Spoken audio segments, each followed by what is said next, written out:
What is going on, guys? Welcome to Think About It Reviews, and we are talking the new DC animated movie, Justice League Dark.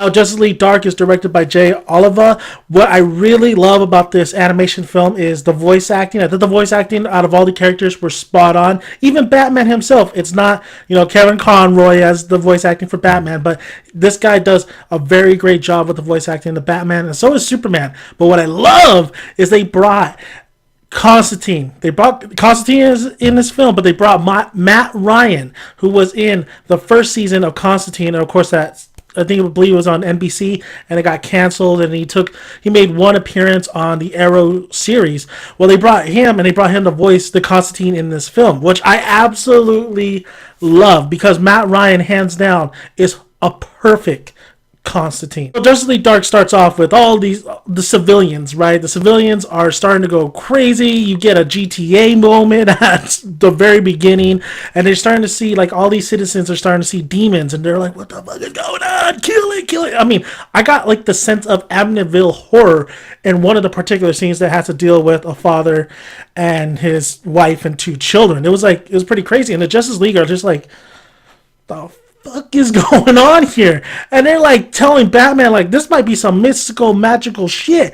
And Batman's like, bitch, please. Batman doesn't believe the shit, but he knows. I mean, Bruce knows that, listen, he's encountered Zatanna, he's encountered some other or not world kind of shit. He doesn't want to believe in magic, but that's exactly what he gets. And just like the clip in the beginning, somebody's telling him to seek out Constantine, because Constantine knows what the hell is going on. So Bruce has to go seek out Zatanna first, because Zatanna has this relationship with Constantine, and that's where the story really kicks off. The action in this film was done really well. I mean, I thought the action was really great with all the magical stuff. It was making me think about Doctor Strange, but I think this had a little bit more of an oomph to it, because man, there's some crazy. There's actual spells being cast. There's actual wands. There's actual sayings and scriptures. I mean, there's a lot of stuff that Zatanna does, that Beast, that Constantine does. Even though he's not a physically,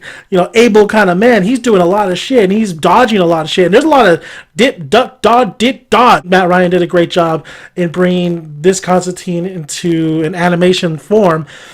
But I do think that I wanted to see the chain-smoking Constantine. I wanted to see the little grittier kind of Constantine in this film, and I wanted the film to be a little bit more gritty, a little bit more, let's say, like the Killing Joke kind of atmosphere. But we did get somewhat like that, but a little bit of a balance of a light-hearted kind of tone still, too. A lot, especially with the jokes between Constantine, Zatanna, and all the other characters. Batman was so spot on with his jokes. I loved Batman in this film. He's pretty much observing. Through this film, he's observing, but he's helping out the team as well. Oh, and don't get me started on that Batman Superman clip. I really did like this film, but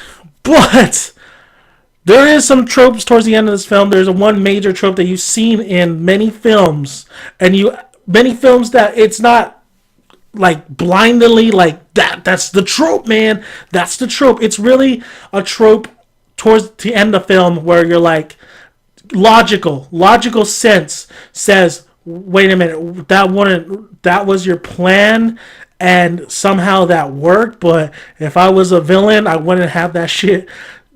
No, I would not. No, that would not happen if I was a villain. I didn't think it was like top-notch animation that I've seen a lot of DC films do.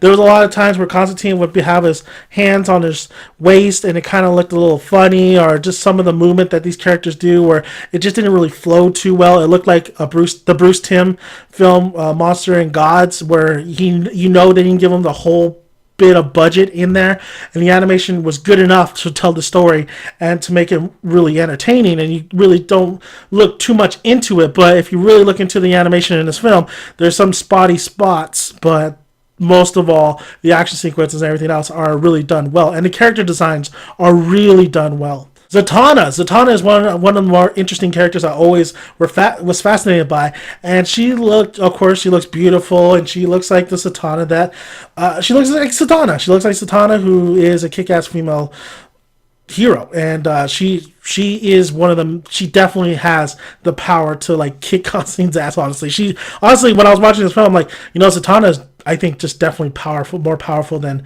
Constantine. And there was at one point where I thought they were going to have her part of the team, and I was going to get pissed, but luckily that wasn't the case. There's a particular scene that happens where she does some work. The one guy, the demon, there was a demon in here who had a big ass sword who was conjoined by this a human who was back in the like Knights of the Round Table.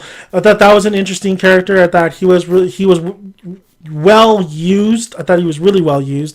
I thought that the Swamp Thing, for little screen time he has in this film, was really beast. But this guy really has little screen time.